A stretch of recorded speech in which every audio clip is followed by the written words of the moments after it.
sebelum melanjutkan perjalanan, seperti biasa kita selalu minum British Propolis, guys. Nah, ini bagus banget nih. Jadi kondisi badan tetap fit.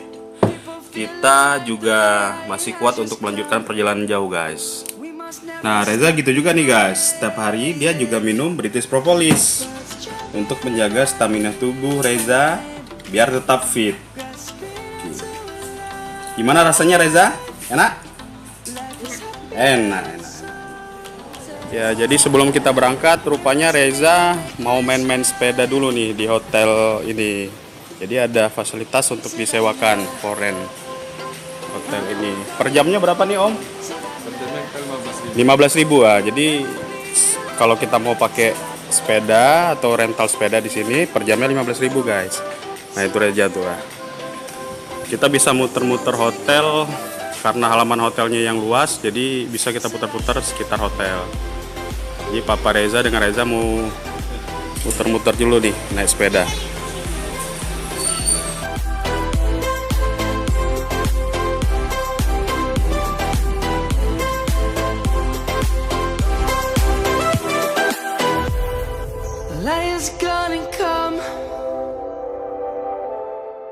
Setelah puas main sepeda, saatnya kami sarapan pagi, guys.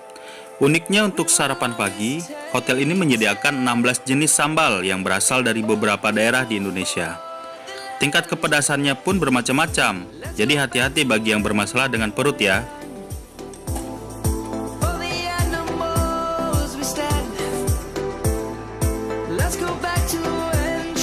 Untuk minum teh, cangkirnya berasal dari tempurung kelapa. Alami banget kan, guys? Karena penasaran di mana tempat buatnya, kami pun mencari informasi dan akhirnya sampai juga ke rumah di mana cangkir itu dibuat. Di rumah mungil inilah tercipta ide-ide kreatif itu, guys. Bu El, begitu beliau dipanggil. Bersama suaminya mengolah bahan-bahan bekas dari tempurung kelapa menjadi handicraft yang bernilai seni tinggi, seperti cangkir, teko, asbak rokok, gantungan kunci, hiasan dinding, dan masih banyak lagi lainnya. Pagi ini kita lagi di suatu tempat ini. Kita mengunjungi kerajinan tangan kita perkenalkan dulu nih yang buatnya. Siapa Pak namanya, Pak? Nama saya Agung. Pak Agung, waduh. Dari Jawa Pak ya kayaknya. Merantau ke Sumatera Barat. Sumatera Barat. Waduh. Pak Agung, apa yang lagi dibuat nih, Pak? Ini kita lagi membuat teko. Teko yang dari tempurung. Oh, teko dari tempurung. Tempurung kelapa, Pak ya? Tempurung kelapa, betul. Tempurung kelapa, ya. Bahan-bahan sederhana tapi bernilai seni tinggi seperti Pak ya? Itu, betul. Iya, waduh keren nih, keren. Nah, sekarang kita lagi ngecat nih. Nah, itu dicat pakai pelitur seperti apa ya? Pelitur. Di pelitur, Pak ya? Iya. Oh, bagus. Oke. Untuk pemasaran sendiri kemana aja nih, Pak? Pemasaran sementara ya dari omongan ke omongan orang. Oh, dari omongan ke omongan orang, Pak ya? Dari mulut ke mulut. Oh ya, oke guys, ini mungkin promosi juga nih untuk Pak Agung. Jadi bagi yang menonton YouTube saya ini, dan kalau memang sekali-sekali berkunjung ke daerah Batu Sangkar, bisa ke tempat Pak Agung nih, Pak. Di mana Pak tempatnya, Pak? Di Batu Sangkar posisinya di Lima Kaum. Lima Kaum? Iya. Lima Kaum, Kecamatan Lima Kaum, Balai Labu Atas. Ya, Kecamatan Lima Kaum, Balai Labu Atas. Labu Atas. Nanti nomor teleponnya bisa dilihat di YouTube saya. Nanti saya share nih. Nah, itu nomor teleponnya. Oke, jadi yang dihasilkan selain teko apa lagi nih, Pak? Teko pertama, yang kedua cangkir. Cangkir juga ya. Cangkir juga. Terus yang lain seperti kodok. Oh, kodok Pak ya? Seperti asbak. Terus pot bunga. Oh, banyak Pak ya? Ya, yang lain masih banyak. Oke, kalau tempurung kelapanya sendiri ngambilnya dari mana, Pak? Itu kita membeli di daerah perbukitan itu. Oh gitu. Iya. Susah Pak dapatnya? Ya, lumayan susah. Oh, posisinya agak sulit memang. Mungkin bahan-bahannya di sebelah sana itu Pak ya, di belakang itu Pak ya? Iya betul. Itu termasuk itu. Iya. Nanti dari bahan seperti itu diolah sama Pak Agung jadi handicraft yang bagus sekali ini.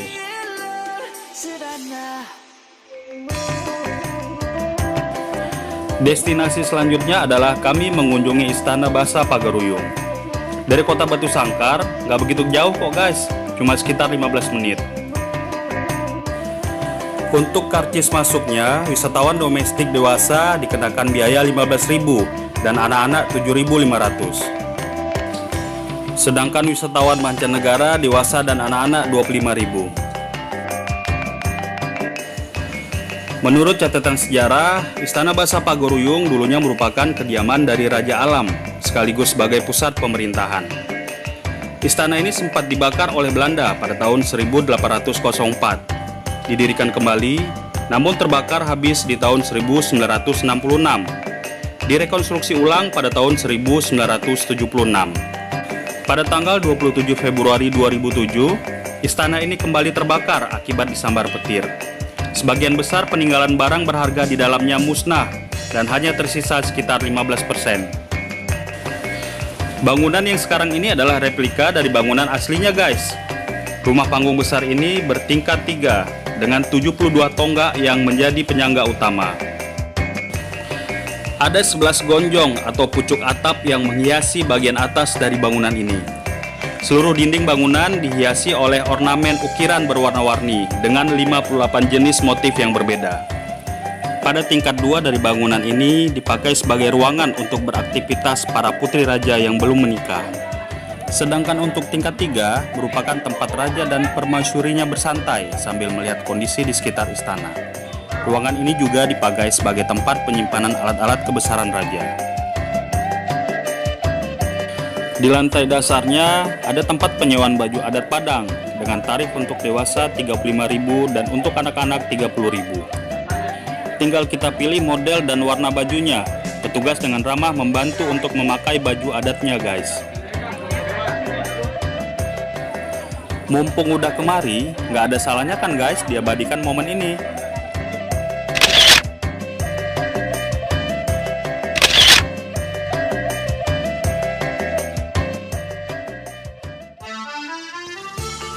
Setelah puas menikmati Istana Bahasa Pagaruyung, perjalanan pun kami lanjutkan. Rencananya malam ini kami akan menginap di Pekanbaru guys. Sebelum sampai di kota Payakumbuh, kami pun singgah di salah satu objek wisata geologi. Namanya Lembah Harau. Lembah Harau adalah sebuah ngarai yang terbentuk akibat adanya patahan turun. Bagian yang turun membentuk lembah yang cukup luas. Lembah Harau diapit oleh 2 bukit terjal dengan ketinggian yang mencapai 150 meter.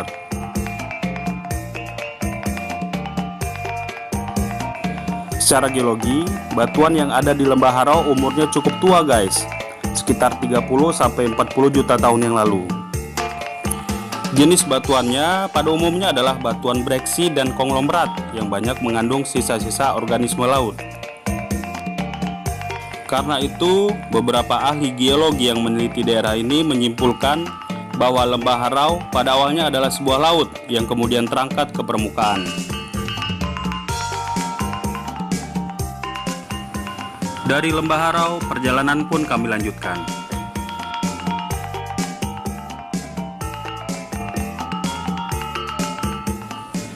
Gak begitu jauh dari Lembah Harau, kami pun sampai di Kelok 9. Kelok 9 adalah ruas jalan yang berkelok-kelok terletak sekitar 30 km sebelah timur dari kota Payakumbuh. Kelok 9 merupakan bagian ruas jalan penghubung lintas tengah Sumatera dan pantai timur Sumatera. Jalan ini memiliki tikungan yang tajam dengan panjang sekitar 2,7 km dan lebar 5 meter. Berbatasan dengan jurang dan diapit oleh 2 perbukitan di antara 2 cagar alam, yaitu cagar alam air putih dan cagar alam Harau.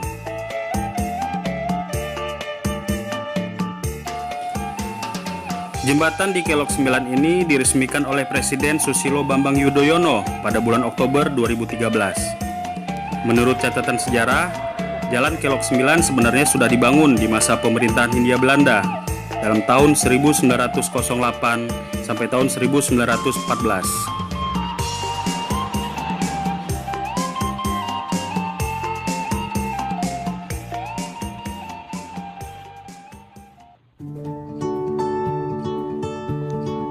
Hari menjelang sore saat kami menelusuri jalan menuju Pekanbaru guys. Sepanjang perjalanan, kami masih disuguhkan pemandangan alam dengan jalan yang berbukit-bukit. Senja di ufuk barat mulai terlihat ketika kami sampai di perbatasan Provinsi Sumatera Barat dan Provinsi Riau. Tepat pada pukul 10 malam, kami pun tiba di Pekanbaru untuk bermalam di sana.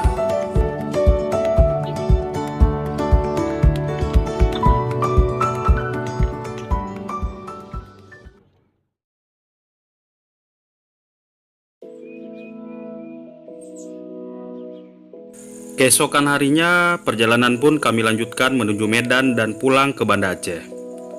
Begitu keluar dari kota Pekanbaru, sepanjang jalan kita dapat melihat pipa dan tangki-tangki berukuran besar milik perusahaan-perusahaan minyak. Provinsi Riau adalah salah satu provinsi penghasil minyak bumi terbesar di Sumatera.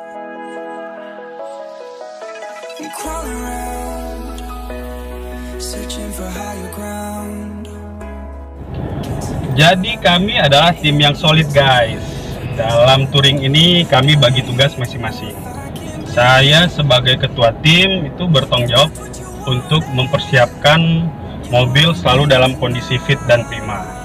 Setiap pagi kami memulai perjalanan, saya harus memeriksa kondisi mesin, oli, air radiator, air wiper juga saya periksa, kondisi ban dan tekanan anginnya. Terus tapak remnya juga saya periksa. Sedangkan Mama Reza itu bertugas untuk menyiapkan semua keperluan kami selama dalam touring ini. Mama Reza juga bertugas untuk memilih rute yang mana yang akan kami lalui melalui GPS di HP dan di mobil tentu saja. Selain itu, Mama Reza juga bertugas untuk mencari hotel di mana kami menginap. Jadi biasa dia melakukannya melalui via online dan pembayaran juga via internet banking. Satu lagi yang paling penting, Reza itu tugasnya apa? Nah, gimana Reza? Tugas Reza apa nih? Mengangkut barang. Mengangkut barang. Terus apa lagi? Membantu cari alamat di GPS. Oh gitu, membantu mencari alamat di GPS ya. Jadi udah mulai belajar juga ya, pakai GPS gitu ya. Rute-rute mana yang akan kita lalui gitu ya. Apalagi? Ada yang lain? Ada. Nggak ada? Oke, jadi itu. Jadi Reza itu udah mulai belajar ya, bagaimana cara mengoperasikan GPS. Terus selama kita perjalanan udah mulai diingat ya, kota-kota mana aja yang udah kita lalui gitu ya. Udah ya. Nah, jadi gitu sekilas tentang perjalanan kami dan bagaimana kami mempersiapkan perjalanan touring ini sehingga perjalanannya menjadi efektif dan bermanfaat. Dan akhirnya setelah menempuh perjalanan panjang, kami sampai kembali ke rumah dengan selamat. Total waktu yang diperlukan untuk perjalanan touring panjang ini adalah selama 8 hari dengan jarak tempuh sekitar 3.500 km. Kalau capek sudah pasti guys, tapi kami bersyukur masih diberikan kesehatan untuk bisa melihat tempat-tempat indah di bumi ini. Makasih sudah menonton, semoga perjalanan touring ini dapat memberikan pengetahuan dan inspirasi bagi semua. Nantikan perjalanan kami selanjutnya.